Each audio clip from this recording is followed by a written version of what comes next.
மாமி, நான் ஈவினிங் உங்களுக்கு கால் பண்ணியிருந்தேன். நீங்கள் கல்யாணத்தில் ஏதோ இருந்தேன். எங்களுடைய பெரியம்மா விட்டு தான் பேச சொல்லிட்டு நீங்கள் பேசினேன்னு சொன்னால் ரொம்ப சந்தோஷம். தேங்க்யூ. ஒரே ஒரு விஞ்ஞாபனம் ரிக்வஸ்ட், இந்த ரெக்கார்டிங் கொஞ்சம் நல்லா கேளுங்கோ. இந்த வைதீகம் புரோஹிதம் வைதீகம் அப்படிங்கிறது எல்லாருமே இப்போ தப்பாக தான் எடுத்துகிட்டு இருக்கா. அதாவது இதில் ஒன்றும் வருமானம் இல்லை, இதில் ஒன்றும் பொண்ணு ஜெயிக்க மாட்டா, ஒன்றும் சோபிக்காது அப்படின்னு இந்த எண்ணம் கான்செப்ட் முதல்ல நம்ம மாற்றிக்கணும். நீங்கள் பொண்ணை கொடுக்க போக வேண்டாம், நீங்கள் வைதிகத்துக்கு தர வேண்டாம், அதுக்காக சிபாரிசு பண்ணல. பட் இதை பிராமணா ஸ்ரீ வைஷ்ணவா அவசியம் தெரிஞ்சுக்கணும். என்ன இதில் ஒரே ஒரு வருத்தமாக இருக்குன்னா, நான் ஒரு வாத்தியார் பேசிகிட்டு இருக்கேன் உங்களோட. அதாவது எல்லாருமே ஐசங்கருங்கிறோம், ஆண்டவன்கிறோம், பரகால சுவாமிங்கிறோம், ஜீர சுவாமிங்கிறோம், மடங்கிறோம், கோவிலுங்கிறோம், ஆச்சாரங்கிறோம், அனுஷ்டானங்கிறோம். நம்ம குழந்தையில அந்த வழியில் கொண்டுறதுக்கு நம்ம கொஞ்சம் கூட பிரயத்தனப்படலை. இன்னொரு விஷயம், உலகம் ஃபுல்லாக கொரோனா வைரஸ் பரவி இந்த மாதிரி என்ன வேணாலும் உலகத்தில் நடக்கலாம் ஃப்யூச்சரில். ரெண்டாவது விஷயம், எல்லா எவ்வளோ வைதீகத்தில் ஸ்திரம் இல்லைன்னு நம்ம நம்புகிறோமோ, உண்மையான விஷயம் பார்த்தா ஐடி கம்பெனிஸ் தான் ஸ்திரம் கிடையாது. இன்றைக்கி 80,000, 1 லட்சம், 1.5 லட்சம், 2 லட்சம் கொடுக்கலாம். நாளைக்கு அந்த உத்தியோக ஸ்திரமாங்கிறது ஐடி கம்பெனிஸில் நிறைய சேக் பண்ணிட்டு இருக்கா. டிசிஎஸில், இன்ஃபோசிஸில், விப்ரோலெலாம் சேக் பண்ணி 20,000 பேர், 30,000 பேர் வெளில அனுப்புகிறா. ஆனால் இதை நான் உங்களை வச்சுட்டே பேசலை, தப்பாக எடுத்துக்கோனா. எல்லா பெற்றோர்களுக்குமே இது ஒரு அவேர்னஸ் வரணுங்கிறதுக்காக நான் அனுப்புகிறேன். இது ஐடி கம்பெனிஸில் தான் ஸ்திரம் இல்லாமல் இருக்குது உத்தியோகம். இன்னொன்று, கட்டி கொடுக்குற மாப்பிள்ளை பையன் சந்தியாவதனம் பண்ணுறானா, காயத்ரி பண்ணுறானா, பொண்ணை ஒழுங்காக வச்சுருப்பானாங்கிறதெல்லாம் பழைய காலத்தில் பார்த்தா.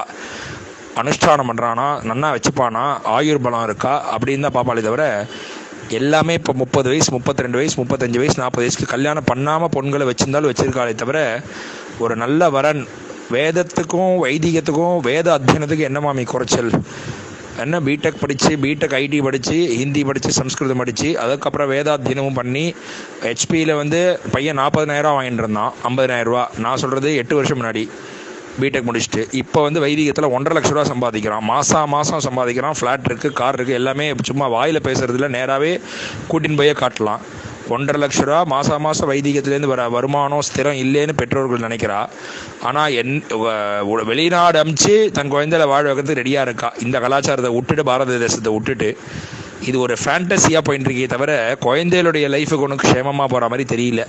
அதுதான் ரொம்ப வருத்தமாக இருக்குது. அதாவது உங்களை மாதிரி ஒரு 100 அம்மாக்கள் பேசியிருக்கோம் நாங்கள் பையனை வச்சுட்டு. எல்லாருமே வைதிகம் வேண்டாம், புரோகிதம் வேணான்னு சொல்லலாம், இன்றைக்கி நன்னா இருக்கும். ஆனால் என்ன மனசில் நன்னா போட்டுக்கணும்னா, இன்றைக்கி பாரத தேசம் ஓரளவுக்கு இன்றைக்கி நன்னா இருக்குது, இன்றைக்கி நம்மலாம் நன்னா சாப்பிட்டுட்டு நம்ம குடும்பங்கள்லாம் இன்றைக்கி சௌக்கியமாக இருக்குது, நன்னா இருக்குன்னா சத்தியமாக அதுக்கு காரணம் நம்ம முன்னோர்கள் பண்ணுற தபஸும், முன்னோர்கள் நம்ம அப்பா அம்மா, நம்ம தாத்தா பாட்டி பண்ணின சந்தியாவந்தனங்கள், பாராயணங்கள், ஜபம், தபம், கோவில் புனஸ்காரம். இதுதான் இன்றைக்கி நம்மளெல்லாம் நன்னா வச்சிருக்கே தவிர எந்த விதமான லௌகீக விஷயமும் இன்றைக்கி நம்மளை காப்பாற்றின்னு இல்லை. நம்ம பெருமாள் தான் நம்மளை காப்பாற்றின்னு இருக்கார். இந்த க்ஷேத்திர பெருமாளையும் இந்த ஃபுல்லாக வைதிகத்தில் இருக்குன்னா ஒன்றும் பயப்பட ஒன்றும் வேண்டாம். நம்ம ஒன்றும் வருமானம் இல்லாமல் ஒன்றும் வைதிகத்தில் இல்லை. என் குழந்தைய பார்த்த வரைக்கும் நம்ம பையனை பொறுத்த வரைக்கும் 30 நாளில் 26 நாள் 28 நாள் சம்பாதிக்கிறான். என்ன குறைச்சல்? ஐடி கம்பெனியில் கார்த்தால போனால் ராத்திரி வர போகிறா, சனி ஞாயிறு ஒர்க் பண்ணுறா சில பேர். சரி, 6 நாள் வச்சுனா கூட 5 நாள் வச்சுனா கூட உழைக்கிறா. யாருக்கிட்டேயோ உழைக்கிறா. நம்மளுடைய படிப்பையும் நம்மளுடைய தன்மானத்தையும் கௌரவத்தையும் நம்ம கொண்டு போய் அடமானம் வைக்கிறோம். என்னைக்காவது ஒரு நாள் கூட உன் பர்ஃபார்மன்ஸ் சரியிலேருந்து வெளில அனுப்ப தான் போகிறான். எவனாக இருந்தாலும் சரி, எந்த உத்தியோகத்துக்குமே ஸ்திரம் கிடையாது. வைதிகத்தில் மட்டும் என்ன ஸ்திரம் இல்லாமல் நம்ம கண்டுட்டோம்? வேதம் அனாதி புருஷம். வேதம் தொன்று தொட்டான சொத்து. அனந்தாவை வேதாகான வாக்கியம் இருக்குது. வேத அத்தியனம் பண்ணி வைதீகத்திலிருந்து வர வருமானம் ஸ்திரமான வருமானம். அரிசி இருக்குது, பருப்பு இருக்குது, தேங்காய் இருக்குது, வேஷ்டி இருக்குது, பணம் இருக்குது, நல்ல ஃப்ரீடம் இருக்குது, டைம் இருக்குது. காத்தால ஏதோ குழந்தை 7 மணிக்கு 8 மணிக்கு போனான்னா 10:30 மணி 11 மணி இல்லை 12 மணி ஆனாலும் ஆற்றுக்கு வந்துட போகிறான். ஹோல் டே ஃபேமிலியோட ஸ்பெண்ட் பண்ண போகிறான்.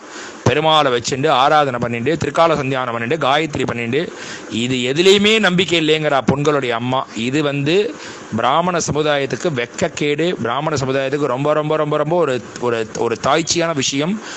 இதனால தான் திமுக காரணம் இல்லை யாருமே நம்மளை மட்டம் தட்டி பேசுறதுக்கு என்ன காரணம்னா, நமக்குள்ளேயே விட்டு கொடுத்துக்கிறோம். நம்ம குழந்தையில கொடுக்க மாட்டேங்கிறோம், நம்ப மாட்டேங்கிறோம். அதாவது நமக்கு கொடுக்கலன்னு சொல்லலை, வைதீகத்தில் ஸ்ரத்த போயிடுத்து, வைதீகத்தில் நம்பிக்கை போயிடுத்து. நம்ம எல்லாமே ஹாபியாக தான் பண்ணிட்டு இருக்கோம். பெருமாள் புனஸ்காரம், ஆச்சாரம், அனுஷ்டானம் எல்லாமே ஹாபி. அப்படின்னு மடிசாரை கட்டிக்கிறது, இப்போ அஞ்சக்கச்சை கட்டி எல்லாமே ஒரு எல்லாமே வந்து ஒரு ஸ்ரத்தை இல்லாமல் தான் பண்ணிட்டு இருக்கோம். போகிற குழந்தைகளுக்கும் சந்தியாவனம் கிடையாது, ஒரு காயத்ரி கிடையாது, ஒரு அனுஷ்டானம் கிடையாது, ஜபம் கிடையாது, தபம் கிடையாது.